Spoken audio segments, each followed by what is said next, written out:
The dust kicked up from Jebediah's boots as he walked through the ramshackle trading post, his weathered hands clutching the last $5 he had to his name. The year was 1887, and the Arizona Territory was still wild enough that a man could disappear into its vastness and never be found again. That's exactly what Jebediah Cole had been trying to do for the past 3 years. He stood 6 feet tall with shoulders broad from years of breaking horses and mending fence, but his green eyes held a hollowness that spoke of losses too deep for words. His brown hair, streaked with premature gray at 32, hung long beneath his worn hat. Most folks in these parts knew him as a man of few words, someone who kept to himself on his small ranch 20 miles south of Tucson. What they didn't know was that Jebediah hadn't spoken more than necessary words since the day he buried his wife and infant son back in Kansas. The trading post reeked of whiskey, tobacco, and unwashed bodies. Jebediah had come to town for supplies, but his meager savings wouldn't stretch far. He was examining a bag of beans when raised voices caught his attention from the back corner, where a group of men had gathered around something or someone. $5. That's my final offer, a gravelly voice declared. She's blind as a bat and half-starved. What use is she to anyone? Jebediah found himself drawn toward the commotion despite his usual inclination to avoid crowds. Through the circle of rough-looking men, he glimpsed a young Apache woman sitting on the floor, her back straight despite the chains around her wrists. Her long black hair fell like a curtain around her face, but even from his position, Jebediah could see the dignity in her posture. She wore a torn calico dress that had seen better days, and her feet were bare and dirty. She's got spirit, I'll give her that. Another man laughed cruelly. Fought like a wildcat when we took her from that burned-out village up north. Course, that was before we found out she can't see nothing. The woman's head turned slightly at the sound of voices, and Jebediah caught a glimpse of her face. She was perhaps 25, with high cheekbones and full lips set in a determined line. Her eyes, though clouded with blindness, seemed to look right through him. There was something about her that reminded him of a wild horse he'd once gentled, something untamed but not broken. What's her name? Jebediah heard himself ask, surprised by the sound of his own voice. The men turned to look at him, and the trader, a heavy, set man with gold teeth, grinned. Don't rightly know. She don't speak much English, and when she does talk, it's in that Apache tongue. But what does it matter? She can cook clean, and do whatever else needs doing. $5 is a steal for a woman, even one that can't see. Jebediah's jaw tightened. The casual way they spoke of buying and selling a human being made his stomach turn. But he also knew that walking away would likely mean a worse fate for the woman. He'd heard stories of what happened to Apache captives who weren't ransomed or sold to relatively decent folks. I'll take her, he said quietly, reaching into his pocket for his last $5. The trader's eyes lit up with greed. Smart man. She'll work hard for you, and she's young enough to last many years. As Jebediah handed over the money, he felt the weight of what he was doing. He wasn't buying a person, he told himself. He was buying her freedom from these men, giving her a chance at something better. At least that's what he hoped. The trader unlocked the chains from her wrists, and the woman stood gracefully, her hand trailing along the wall for guidance. She was shorter than Jebediah had expected, probably coming up to his shoulder, but she moved with the fluid grace of someone who had learned to navigate the world without sight. Come on, Jebediah said gently, offering her his arm. She hesitated for a moment, then accepted his guidance, her fingers light as feathers on his sleeve. The ride back to his ranch was conducted in silence. The woman sat beside him on the wagon bench, her face turned toward the sun, seeming to drink in the warmth. Jebediah found himself stealing glances at her, wondering what thoughts were running through her mind. Did she think he was just another white man who would use her poorly? Did she understand that he meant her no harm? As they approached his modest ranch house, Jebediah felt a sudden uncertainty. He'd acted on impulse, something he hadn't done in years. What was he going to do with this woman? He had no experience caring for someone who couldn't see, and they couldn't even communicate properly.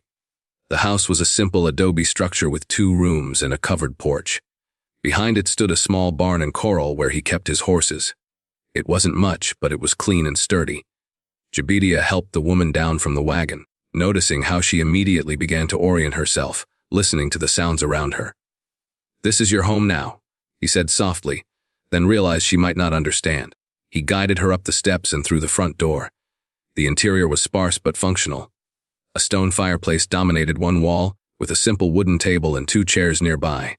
In the corner stood a bed, and along the back wall was a small kitchen area with a wood stove and shelves for dishes and supplies.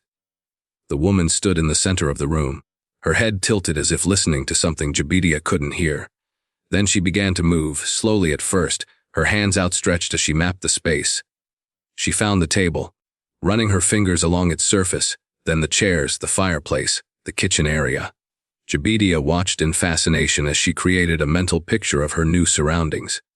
That evening, as the sun set behind the mountains, Jabidia sat on his porch trying to figure out how to proceed. The woman had accepted a plate of beans and cornbread without comment, eating with delicate precision. Now she sat on the floor inside, her back against the wall, looking like she was waiting for something. "What's your name?" he asked, knowing she probably wouldn't understand. She turned her head toward him, and for a moment, he thought she might speak. Instead, she pointed to herself and said something in Apache. The words flowed like music, but they were meaningless to him. "I'm Jabidia," he said. Pointing to himself, she repeated the gesture, saying her Apache name again. Then, to his surprise, she attempted his name. "Jabidia," she said slowly, the syllables unfamiliar on her tongue. "That's right," he said, feeling a small spark of connection.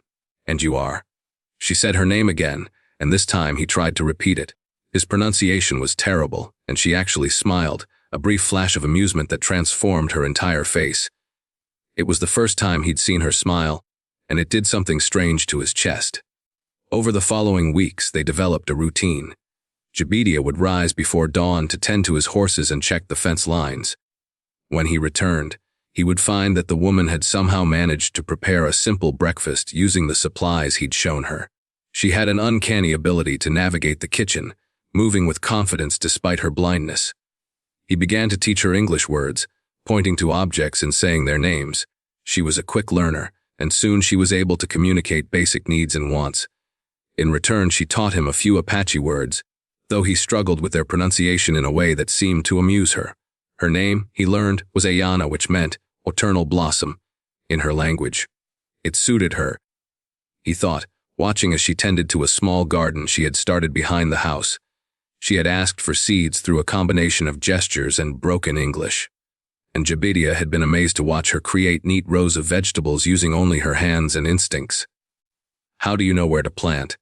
he had asked one morning. Watching her work, she had paused, her dirt-stained hands resting on her thighs. "I feel," she said in her careful English. "Earth speaks to those who listen." It was the longest sentence she had spoken to him, and it made him realize how much he had stopped listening to the world around him. When had he become so closed off to everything except his own pain? As the weeks turned to months, Jabidia found himself looking forward to returning home each day.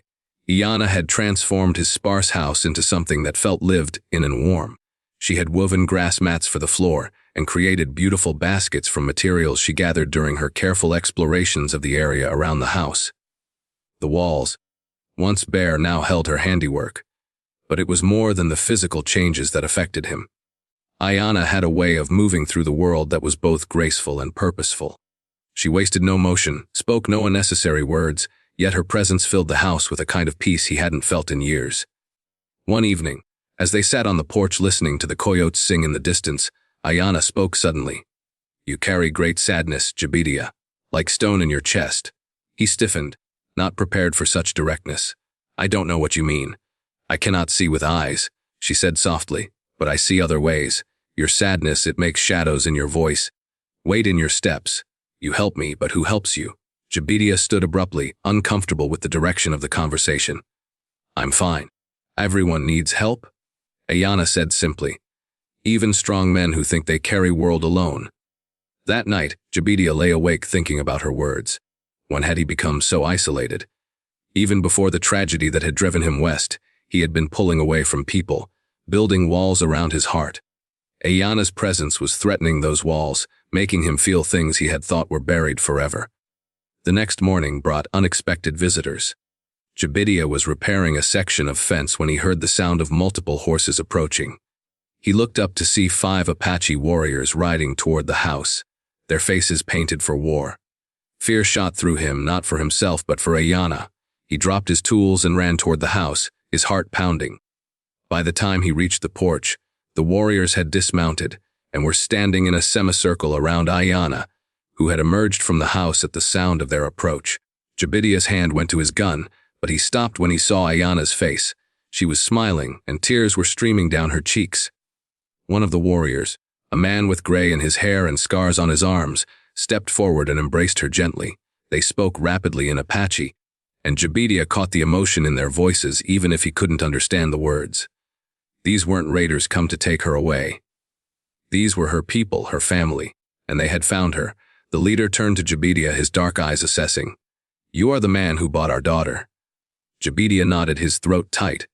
"Yes, but I never meant to keep her against her will. I just wanted to get her away from those men." "She has told us of your kindness," the warrior said. "How you treat her with respect, teach her your words, let her make home in your house. This is not what we expected from white man." Ayana moved to stand beside Jabidia, her hand finding his arm. "This is Jabidia," she said in English, then repeated it in Apache. "He saved me from bad men, he gives me home, safety, friendship." The leader studied Jabidia for a long moment. "I am Nalnish, father of Ayana. We have come to take her home to our people." Jabidia's heart sank, but he nodded.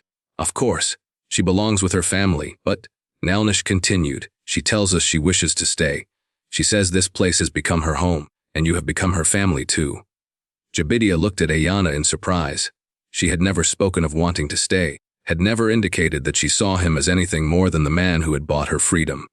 "Is that true?" he asked her. She turned toward him, her clouded eyes somehow seeming to look directly into his. "I was lost when you found me, not just taken from my people, but lost in darkness, in sadness. You gave me more than safe place to live. You gave me purpose, friendship, reason to hope again. But your family," Jabidia said, "your people. Don't you want to return to them?" "My heart has room for both," she said simply. "If you want me to stay." The words hung in the air between them, laden with meaning that neither of them had dared to speak aloud. Jabidia realized that somewhere along the way, his feelings for Ayana had grown beyond friendship, beyond mere companionship. She had become the light that had slowly begun to illuminate the darkness in his soul. "I want you to stay," he said quietly. "But are you sure? Your father is right here.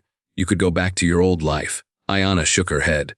"Old life is gone. Village burned, many people dead. Cannot go back to what was, only forward to what could be."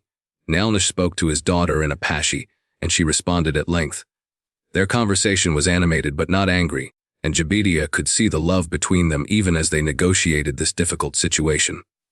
Finally, Nalnish turned back to Jabidia. "She chooses to stay with you, but she asks that you understand what this means. She is Apache. Her ways are not your ways. Can you accept this? I've been learning from her since the day I brought her here," Jabidia said. "She's made me a better man, and if you marry her, you will be family to us. Can you accept this too?" The question caught Jabidia off guard. Marriage. He hadn't even allowed himself to think that far ahead, hadn't dared to hope that his growing feelings might be reciprocated. "I would be honored," he said carefully, "if that's what Ayana wants." She stepped closer to him, her hand finding his. "In my heart we are already married. Apache way, white way, makes no difference. What matters is choice, and I choose you." The ceremony took place 3 days later at sunset, with Nalnish performing the Apache ritual while the local preacher from town handled the legal requirements. It was a strange blending of two cultures, but somehow it felt right. Ayana wore a white dress that Jabidia had purchased in town, but she had woven Apache symbols into her hair and painted traditional designs on her hands. As they exchanged vows, Jabidia felt something inside him finally begin to heal. The walls he had built around his heart weren't crumbling all at once, but Ayana had found the cracks and was slowly, patiently filling them with light. "I promise to protect you," he said as he took her hands in his. "And I promise to see for both of us," she replied, "with heart, with spirit, with everything that matters." The first year of their marriage was filled with challenges and discoveries. Ayana taught Jabidia to see the world through senses other than sight. She showed him how to read the weather by the way the wind felt against his skin, how to find water by listening to the underground streams, how to understand animals by their movements and sounds. In return, Jabidia shared his knowledge of ranching and farming, teaching her to ride horses and helping her expand her garden into a small farm that provided more food than they could eat. They sold the surplus in town, slowly building a reputation as reliable suppliers of quality produce. But more than practical skills, they shared stories. Ayanna told him about her childhood in the Apache camp, about her mother who had died when she was young, about the disease that had taken her sight when she was 15. She spoke of the fear and confusion that had followed her capture and the slow return of hope when she realized that Jabidia meant her no harm. Jabidia found himself telling her things he had never spoken aloud, about his first wife Sarah, who had died in childbirth along with their son, about the crushing guilt he had carried, the belief that he had somehow failed them, about the years of wandering that had brought him to Arizona, running from memories that seemed to follow him everywhere. Guilt is like carrying dead weight. Ayanna said one evening as they sat by the fire, "It serves no purpose except to make journey harder. Your wife, your son, they would not want you to carry this burden." "How can you be so sure?" Jabidia asked. "Because love wants happiness for beloved, not suffering. If you truly loved them, honor that love by living fully, not by dying slowly with guilt." Her words were simple, but they carried a truth that gradually began to reshape his understanding of grief and healing. Ayanna had lost as much as he had suffered in ways he could barely imagine. Yet she had chosen to embrace life rather than retreat from it. The second year brought new challenges when a group of white settlers attempted to claim part of their land, arguing that an Apache woman had no right to own property. Jabidia found himself fighting not just for their home, but for Ayanna's dignity and rights.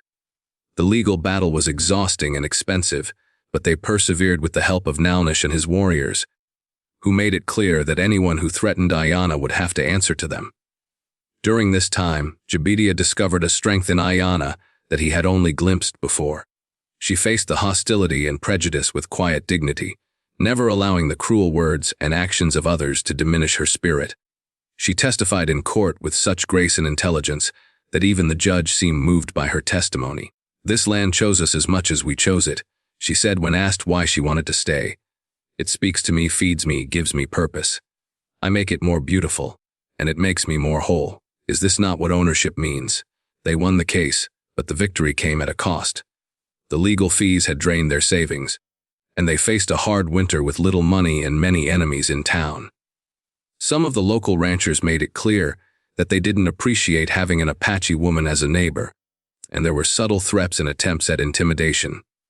It was during this difficult period that Ayanna's true strength became most apparent. She began reaching out to other Apache women who had been displaced by the ongoing conflicts, offering them work in her garden and teaching them to create crafts that could be sold in town. Soon, their small ranch had become a haven for Apache families who had nowhere else to go. Jabidia found himself not just supporting Ayanna's efforts but actively participating in them. He helped build additional shelters, taught the men basic ranching skills, and slowly began to understand the rich culture that Ayanna came from. The Apache people weren't the savages that popular stories made them out to be. They were complex, spiritual, deeply connected to the land and to each other. "You are becoming Apache," Nalnish told him one evening as they sat around a fire sharing stories. "Not in blood, but in heart. This is a rare thing for white man. Ayanna is teaching me," Jabidia replied. "She sees things I never saw, values things I never valued." "And you teach her too," Nalnish said. "She is happier now than she has been since she lost her sight. Love has given her new way to see world." The third year brought the greatest test of their marriage. Ayanna became pregnant, and while they were both overjoyed, Jabidia found himself plagued by the same fears that had haunted him since losing his first family. What if something went wrong? What if he lost Ayanna and the baby the way he had lost Sarah and their son? His anxiety became so overwhelming that he began to withdraw, working longer hours and speaking less. Ayanna, with her uncanny ability to sense his emotional state, confronted him directly. "You are leaving me," she said one evening as he prepared to head out to check the fence lines for the third time that day. "I'm not leaving. I'm just working. You are leaving with your heart, your mind, your spirit. You stay with body, but everything else goes away. Why?" Jabidia stopped, his hand on the door handle. "I'm scared," he admitted. "Of what? Of losing you. Of losing the baby. Of everything falling apart again." Ayanna moved to stand beside him, her hand finding his arm. "Fear is like blindness," she said softly. "It makes you unable to see what is real, what is possible. You think protecting your heart by pulling away will make loss hurt less, But it only makes love hurt more. But what if something happens? What if I lose you too? Then you will grieve, and you will heal, and you will remember love with joy instead of only pain. But if you leave me now, while I am here, while baby grows inside me, then you lose everything without even giving it chance to live.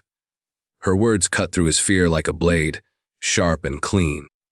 He realized that he had been so focused on protecting himself from potential loss that he was throwing away the very thing he was trying to protect. I don't want to lose you, he said, his voice breaking. Then don't, she said simply. Stay with me. Be present. Let yourself love fully, even if it means risking full pain. This is what it means to be alive. The birth of their daughter was both terrifying and miraculous. Ayanna labored for nearly 20 hours, attended by an Apache midwife and 2 other women from their community. Jabidia paced outside, remembering the day Sarah had died, fighting waves of panic and despair. But when the baby's cry finally pierced the night air, and he was called inside to meet his daughter, all his fears dissolved in an instant. The baby was perfect, healthy and strong, with her mother's dark hair and her father's green eyes. Ayanna, exhausted but radiant, held their daughter with a smile that could have lit up the darkest night. She is gift, Ayanna whispered, gift to us, to world, to future. They named her Alina, which meant light in Spanish, and Ayanna added an Apache name that meant bridge between worlds. It seemed fitting for a child who would grow up spanning 2 cultures, 2 ways of seeing and being in the world. As Alina grew, she became the embodiment of everything beautiful that had emerged from the unlikely union of her parents. She was raised speaking both English and Apache, learning to ride horses and weave baskets, to read books and read the signs of nature. She was comfortable in both worlds, serving as a bridge between communities that had too often been at odds. The years that followed were not without challenges. There were droughts that tested their farming skills, conflicts with neighboring ranchers who still resented their presence, and the ongoing tensions between white settlers and Apache people. But through it all, Jabidia and Ayanna faced their problems together, drawing strength from their love and from the community they had built around them. Jabidia often marveled at how much his life had changed since that day in the trading post. He had thought he was buying a woman's freedom for $5, but what he had really purchased was his own salvation. Ayanna had taught him that true sight had nothing to do with eyes and everything to do with heart. That strength came not from building walls, but from tearing them down. That love was not something to be hoarded and protected, but something to be shared and celebrated. On their 10th wedding anniversary, as they sat on their porch watching Alina play in the garden, Jabidia took Ayanna's hand in his. Do you ever regret it? He asked. Staying with me instead of returning to your people. Ayanna smiled, her face turned toward the setting sun. My people are here, she said simply. You, Elena, all who find home in this place, we make new people, new family, new way of being. This is not regret. This is creation. I love you, Jabidia said, words that still felt new and precious on his tongue. And I love you, she replied.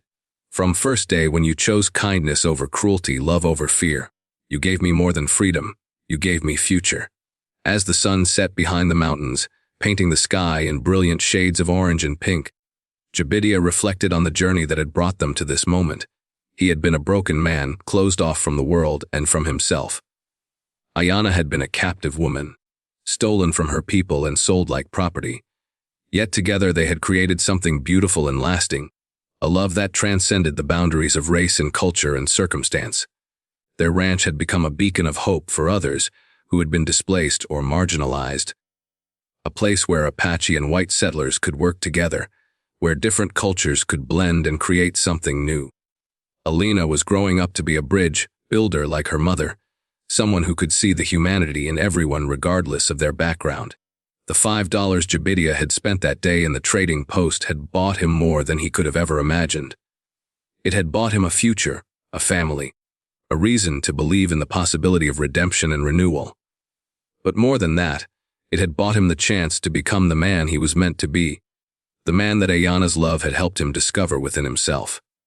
As they sat together in the gathering darkness, surrounded by the sounds of the desert night and the laughter of their daughter, Jabidia knew that he had found his home at last. Not just a place, but a people, a purpose, a love that would sustain him through whatever challenges lay ahead.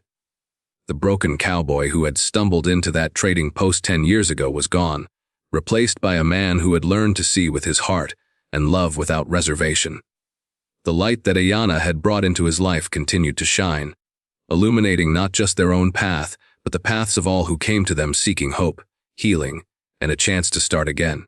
In a world that too often seemed divided by fear and hatred, they had created a small corner of understanding and acceptance, a testament to the power of love to transform even the most unlikely circumstances into something beautiful and lasting. And in the end, that was worth far more than $5. It was worth everything. Years passed like seasons changing, each one bringing new growth and deeper understanding. Elena grew into a young woman who embodied the best of both her parents' worlds, speaking fluent Apache and English, equally comfortable in buckskin and calico dresses. She had inherited her mother's intuitive wisdom and her father's determination, becoming a teacher who helped other mixed families navigate the complexities of frontier life. The ranch had expanded into a thriving community where Apache families worked alongside white settlers, sharing knowledge and resources. Jabidia's horses were sought after throughout the territory, trained with methods that combined traditional cowboy techniques with Apache understanding of animal spirits. Ayana's gardens produced enough food to feed dozens of families, and her baskets and pottery were prized by traders from as far away as California. But perhaps the most remarkable transformation was in Jabidia himself. The silent, broken man who had once spoken only when necessary had become a storyteller, sharing tales of both cultures around evening fires. He had learned to see the world through Ayana's eyes, to appreciate the subtle beauty that existed beyond the visible realm. His laughter, once rare as rain in the desert, now filled their home daily. When Elena turned 18, she announced her intention to become a teacher, wanting to establish schools that would serve both Apache and white children. Some in the territory opposed the idea, but Elena had inherited her parents' quiet strength and unwavering determination. She would not be deterred from her mission to build bridges between communities. "She has your stubbornness," Ayana told Jabidia one evening as they watched Elena practice her teaching with a group of younger children. "And your wisdom," he replied. "She'll succeed because she understands what we've learned. That difference doesn't mean division." The night before Elena left to attend teachers' college in California, the three of them sat together on the porch one final time as a complete family. The desert air was cool and sweet, filled with the scent of sage and the distant sound of coyotes singing to the moon. "I'm scared," Elena admitted, her voice small in the darkness. "Fear is natural," Ayana said gently, "but you carry strength of two peoples, love of two parents, wisdom of two worlds. You are prepared for whatever comes. Remember," Jabidia added, "you're not just going to learn. You're going to teach others what we've learned here. That understanding is possible when people choose to see with their hearts instead of their eyes." Elena hugged them both tightly, and Jabidia felt the bittersweet ache of watching his child step into her own destiny. But he also felt pride, knowing that the love that had grown between him and Ayana was now spreading into the wider world through their daughter. As Elena's train pulled away from the station the next morning, Jabidia and Ayana stood together watching until it disappeared into the distance. They were alone again, as they had been in those early days, but now their solitude was filled with the richness of shared memory and the promise of continued growth. "What now?" Jabidia asked. Ayana smiled, her face turned toward the sun. "Now we continue building. More families will come, more children will need guidance, more bridges will need to be built. Our work is not finished." She was right, of course. Over the following years, their community continued to grow as word spread of the place where Apache and white families could live and work together in harmony. They established a school, a church that welcomed people of all faiths, and a trading post that operated on principles of fairness and respect. Jabidia often found himself thinking about that day in the old trading post, marveling at how a single moment of compassion had set in motion a chain of events that had transformed not just his life, but the lives of countless others.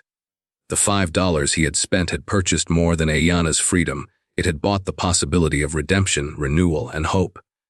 When their grandchildren came to visit, they would gather around the evening fire to hear stories of the old days, of how their grandfather had rescued their grandmother from cruel men, of how their love had built a community where different peoples could live as one family.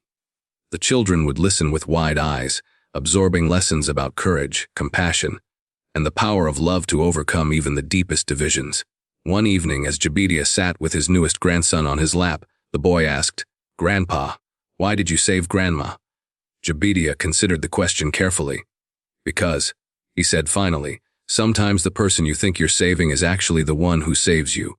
Your grandmother didn't need me to rescue her.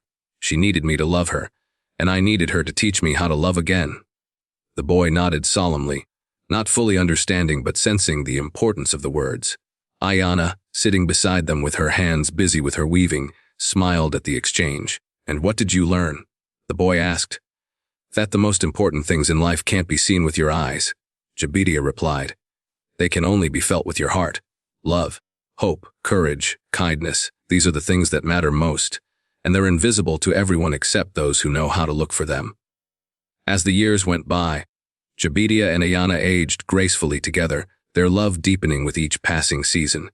They had weathered storms both literal and metaphorical, had faced prejudice and hardship, had buried friends and celebrated new life. Through it all, they had remained constant in their commitment to each other and to the vision they had built together. Jabedia's hair turned completely white, and his hands became gnarled from years of hard work, but his eyes still lit up whenever Ayana entered a room. She moved more slowly now, her step less sure, but her spirit remained as strong as ever. She had become the unofficial grandmother to dozens of children, both Apache and white, who came to her for wisdom and comfort.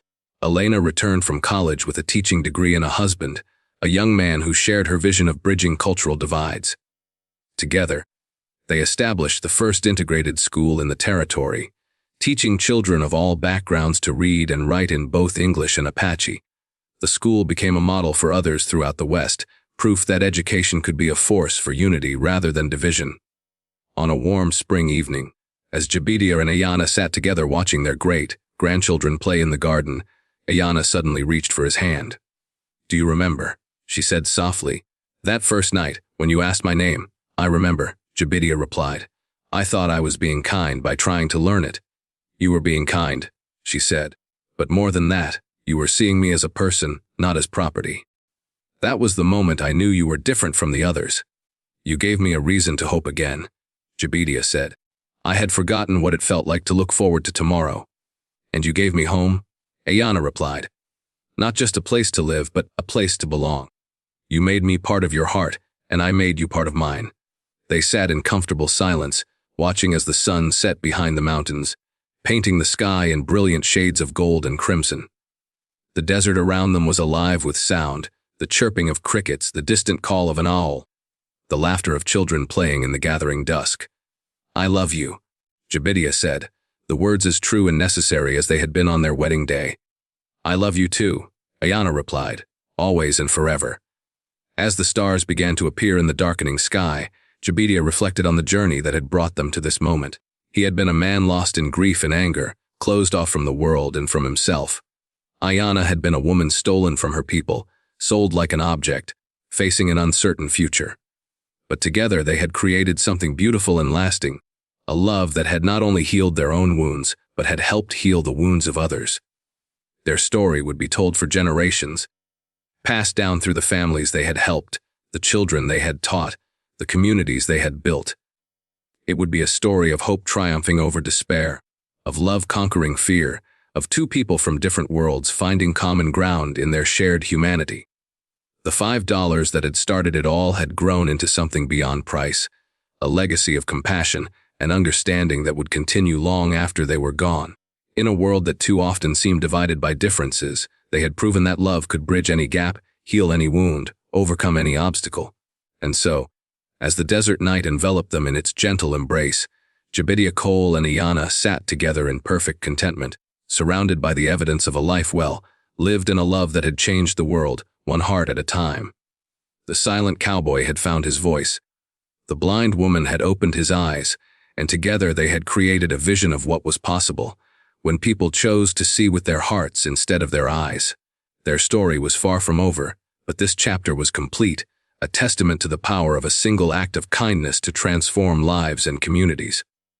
The light that Ayana had brought into Jabedia's life continued to shine, illuminating the path for others to follow, proving that sometimes the most unlikely love stories become the most powerful forces for change in the world.